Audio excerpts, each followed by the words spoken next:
আমরা যেহেতু graphics design শিখবো বা গ্রাফিক্স ডিজাইন নিয়ে কাজ করব, এই জন্য আমাদের কয়েকটা সফটওয়্যার শিখতে হবে, যেমন অ্যাডোবি ফটোশপ। অ্যাডোবি ফটোশপ মূলত কাজ করে যে ফটো এডিটিং, ফটোশপে যে ফটো এডিট করা হয়, বিভিন্ন কালার ক্রিয়েশন করা হয়, মানে খুব দ্রুত আই ক্যাচিং কালার নিয়ে আসার জন্য আমরা ফটোশপ ইউজ করে থাকি। অন্যভাবে আমরা যদি যখন আমরা অ্যাডোবি ইলাস্ট্রেটর যখন আমরা ইউজ করি, তখন আমরা হচ্ছে অ্যাডোবি ইলাস্ট্রেটর যদি কি করি, বড় বড় বিলবোর্ড ব্যানার যে ডিজাইনগুলো হয়, প্রিন্ট রিলেটেড যে ডিজাইনগুলো হয়, সেগুলো আমরা অ্যাডোবি ইলাস্ট্রেটরে করে থাকি।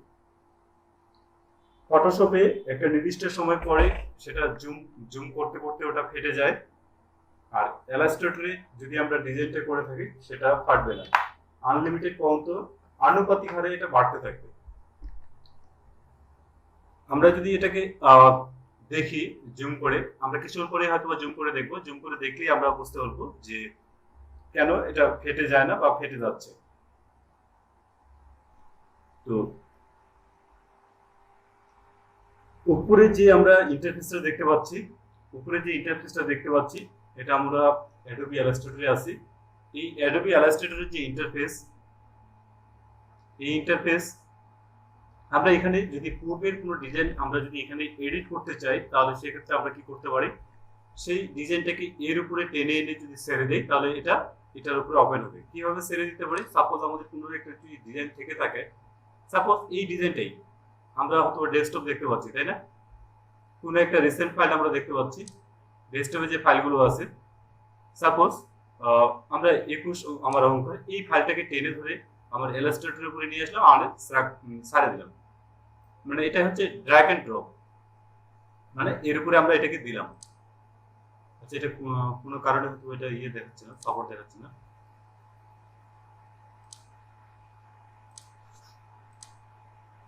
আচ্ছা, অন্য একটা ছবি নিয়ে আসি। তাহলে কোনো একটা ছবিকে যদি আমরা বাইরে থেকে যদি টেনে এনে ছেড়ে দেই, তাহলে সেটা হচ্ছে আমাদের ড্র্যাগ এন্ড ড্রপ যেটাকে বলে।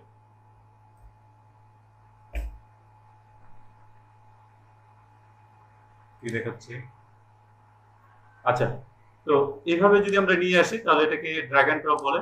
কোনো কারণবশত এই মুহূর্তে এটা প্রিভিউ হচ্ছে না। তো আর আমরা যদি এখানে ক্রিয়েট নিয়ে ক্লিক করি, তাহলে নতুন আমরা কোনো একটা ফাইল এখান থেকে আমরা ক্রিয়েট করতে পারবো, ক্রিয়েট নিউ। আর ওপেন মানে আমরা কোনো কিছু কাজ করে রেখেছি, সেটা যদি আমরা এখানে ক্লিক করে ওপেন করতে পারবো। এই মেনুগুলো হুবহু আমরা উপরের দিকে দেখতে পাবো। ফাইল মেনু, ফাইল থেকে নিউ, ওপেন, রিসেন্ট বলতে আমরা কিছু আগে যে কাজগুলো করেছি সেই কাজগুলো এখানে দেওয়া আছে। পাশাপাশি আমরা এখানে দেখতে পাচ্ছি যে দুইটা বাটন আছে এখানে, একটা হচ্ছে মিনিমাইজ করলে এটা হয়ে যাবে। নিচের যে টাস্ক বার আছে, এই যে বারটা আছে নিচের দিকে আমরা দেখতে পাচ্ছি, যেখানে ঘড়িটা দেওয়া আছে, বিভিন্ন আইকনগুলো আমরা দেখতে পাচ্ছি, এটা হচ্ছে টাস্ক বার। এখানে যদি আমরা মিনিমাইজে ক্লিক করি, তাহলে এটা টাস্ক বারে চলে আসবে। আর যদি এই যে ম্যাক্সিমাইজে যদি ক্লিক করি, তাহলে এটা একটু বড় হবে বা পূর্বের অবস্থায় ফিরে যাবে। আর এটাতে যদি আমরা ক্লোজে ক্লিক করি, তাহলে এটা একবারে ক্লোজ হয়ে যাবে। আমরা এটাকে ক্লোজ করতে পারি আরেকভাবে, ফাইল থেকে এক্সিট, ফাইল মেনু থেকে এক্সিট। তাহলে উপরে যে মেনুগুলো আছে এগুলোকে আমরা ফাইল মেনু আর ক্লোজ, মিনিমাইজে ক্লিক করলে এটা মিনিমাইজ হয়ে যাবে। এটা আমার আরেকটা এখানে ওপেন হয়ে আছে, এটার জন্য এটা দেখাচ্ছে।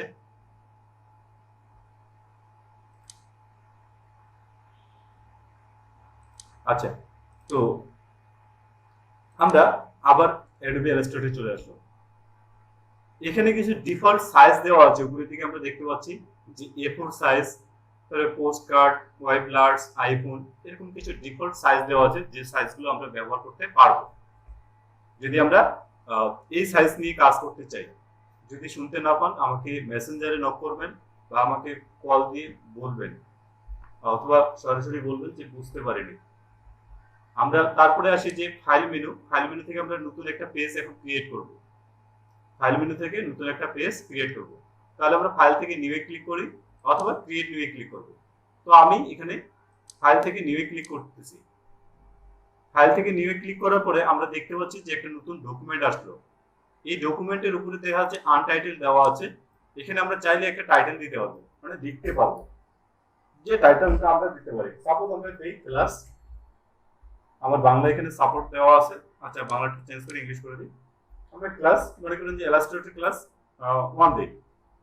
তারপরে আমরা কত সাইজ নিব এটা এখান থেকে যদি আমরা কাস্টম সাইজ করে দিতে পারবো যে কত পিক্সেল বাই কত পিক্সেল থাকবে, উইথ হাইট।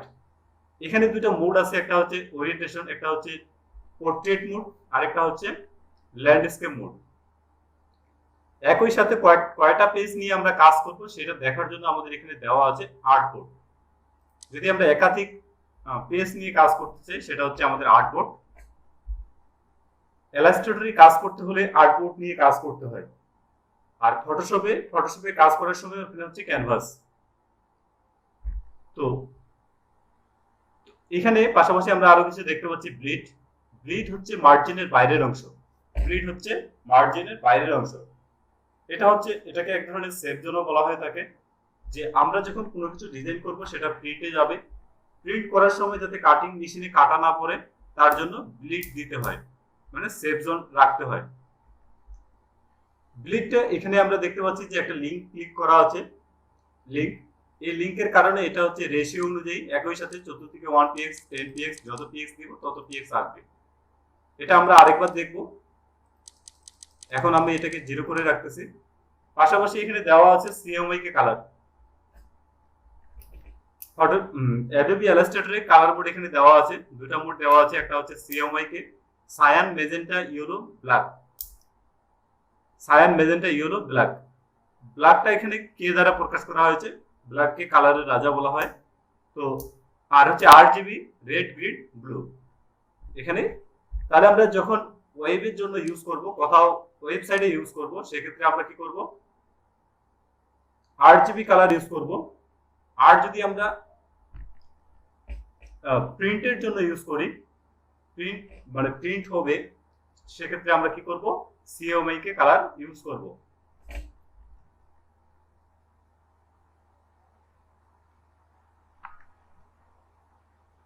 আমরা কি শুনতে পাচ্ছি? হ্যাঁ দাদা। আচ্ছা হ্যাঁ পাচ্ছি। আচ্ছা, একটু মনে হয় স্লো হয়ে গেল কিছু। একসাথে রেকর্ডিং চলছে, পাশাপাশি হচ্ছে আরো অনেকগুলো কাজ চলছে।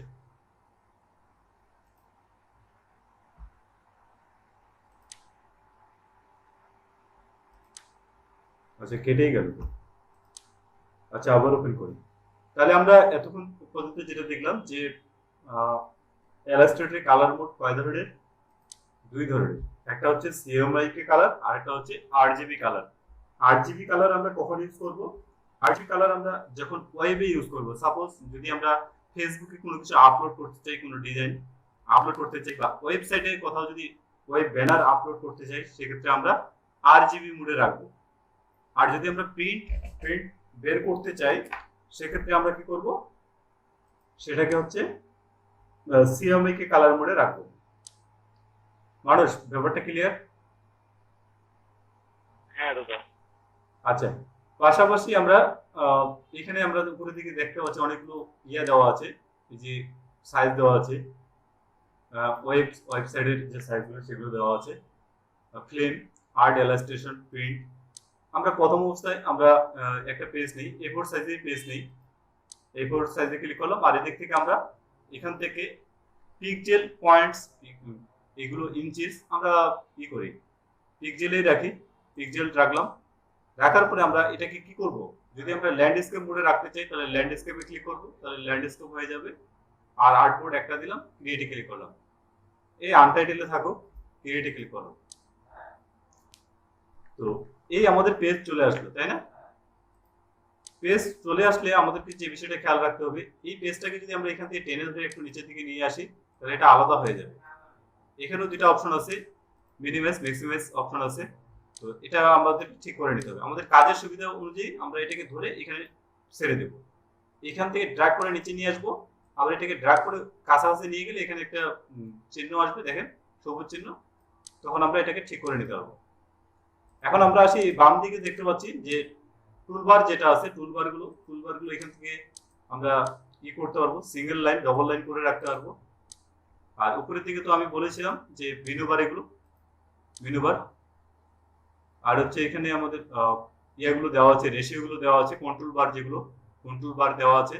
আমরা যদি এই উইন্ডো মেনুতে ক্লিক করি, উইন্ডো মেনুতে ক্লিক করার পরে যদি কন্ট্রোলে ক্লিক করি, তাহলে আমাদের এই যে অপশনগুলো আছে এটা চলে যাবে। আমরা একটু ট্রাই করে দেখি, উইন্ডো থেকে কন্ট্রোল, দেখেন এটা চলে গেছে, তাই না? আবার উইন্ডো থেকে যদি আমরা কন্ট্রোলে আসি, চলে আসবে। আমরা উইন্ডো থেকে দেখেন টুলবার অ্যাডভান্স বেসিক, এখানে এই মুহূর্তে অ্যাডভান্স দেওয়া আছে। যদি আমরা বেসিকে ক্লিক করি, টুলবার মেনু থেকে, উইন্ডো মেনু থেকে টুলবার থেকে বেসিক, তাহলে আমার এখান থেকে কিছু কমে যাবে। আমি আবার যাই উইন্ডো মেনু থেকে টুলবার, এতটুকু ছিল। যে এখন আমরা এখানে এই যে আর্টবোর্ড পাইলাম, আর্টবোর্ডে কখনো কালার দেওয়া যায় না, আর্টবোর্ডে কি হয় না, কালার হয় না। আমরা আর্টবোর্ডে কালার হয় না, কিন্তু আমরা চাইলে এই যে ক্যানভাস আছে, ক্যানভাসের কালারটা আমরা চেঞ্জ করতে পারবো। এটা কোথা থেকে চেঞ্জ করতে পারবো, এটা যদি আমরা একটু দেখতে চাই, তাহলে আমরা এডিট মেনুতে আসবো। এডিট মেনুতে আসার পরে আমরা যদি এডিট থেকে প্রিফারেন্সে আসি, প্রিফারেন্স থেকে জেনারেল, আমরা সরাসরি নিচের গুলো যদি জানা থাকে অপশনগুলো, তাহলে আমরা নিচের সরাসরি এই অপশনগুলো তো আসতে পারবো। যদি জানা না থাকে, তাহলে আমরা এডিট মেনু থেকে প্রিফারেন্স থেকে জেনারেলে আসার পরে আমরা যদি ক্লিক করি, তাহলে আমরা এরকম একটা ডায়লগ বক্স দেখতে পাবো। এই ডায়লগ বক্সে আসার পরে আমরা এখানে অনেকগুলো অপশন পাবো। অনেকগুলো অপশনের মধ্যে আমরা যদি এখানে দেখি, এখান থেকে আমরা অনেকগুলো অপশন পাবো। এখান থেকে ইউজার ইন্টারফেস যেটা আছে, আমরা যদি ইউজার ইন্টারফেসে ক্লিক করি, তাহলে আমরা এখানে দেখতে পাবো যে কিছু কালার দেওয়া আছে। ব্রাইট হবে, তারপর হচ্ছে এখানে হালকা কালার, মিডিয়াম ডার্ক, তারপর এখানে আমরা মিডিয়াম লাইট, রাইট, আমরা এটা করে নিতে পারবো, এই অপশনটা করে নিতে পারবো। ঠিক আছে, এতে করে কিন্তু আমাদের আর্টবোর্ডের কালার চেঞ্জ হয়নি, আমরা জাস্ট ইউজার ইন্টারফেসটা চেঞ্জ করেছি।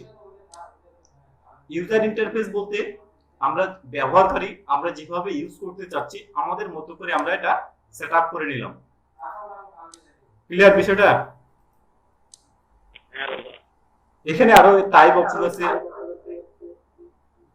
আছে, স্মার্ট গাইড আছে, স্লাইস আছে, হাইফেন আছে। এগুলো আমরা ধীরে ধীরে পরবর্তীতে দেখবো, যখন যেটা দরকার হবে আমরা দেখবো। তো এখন আমরা শুধু ইউজার ইন্টারফেসে রাখলাম, ইউজার ইন্টারফেস পর্যন্ত থাকার পরে ওকেতে ক্লিক করলাম। ঠিক আছে, এখন আমরা চলে আসি, কিছুক্ষণ আগে আমরা বলেছিলাম যে গ্রিড কি জিনিস, গ্রিডটা দেখার জন্য। তো আমরা যদি এই ডকুমেন্ট অফ সেটআপ অপশনে যদি আমরা ক্লিক করি, এখানে ক্লিক করার পরে আমরা যদি এখান থেকে গ্রিডটাকে বাড়ায় দেই, সাপোজ 10px করে দিলাম, এখানে বাড়ায় দিলাম, লিখতেছি না, জাস্ট উপরে যে এরো চিহ্নটা আছে সেখানে ক্লিক করতেছি। আর এইখানে যে পিনটা আছে, এটা রেশিওটা একই হারে, টপ বটম লেফট রাইট একই হারে হচ্ছে। আমরা যদি এখন ওকেতে ক্লিক করি, তাহলে আমরা দেখতে পাবো যে এই আর্টবোর্ডের বাইরে আরেকটা অপশন আছে, যেটা হচ্ছে গ্রিড। বুঝতে পেরেছি? আমরা চাইলে আবার এটাকে চেঞ্জ করতে পারি, এখান থেকে আমরা গ্রিডটাকে 0 করে দিচ্ছি, কারণ আমাদের এই মুহূর্তে গ্রিডের দরকার নেই, এটা চলে যাবে।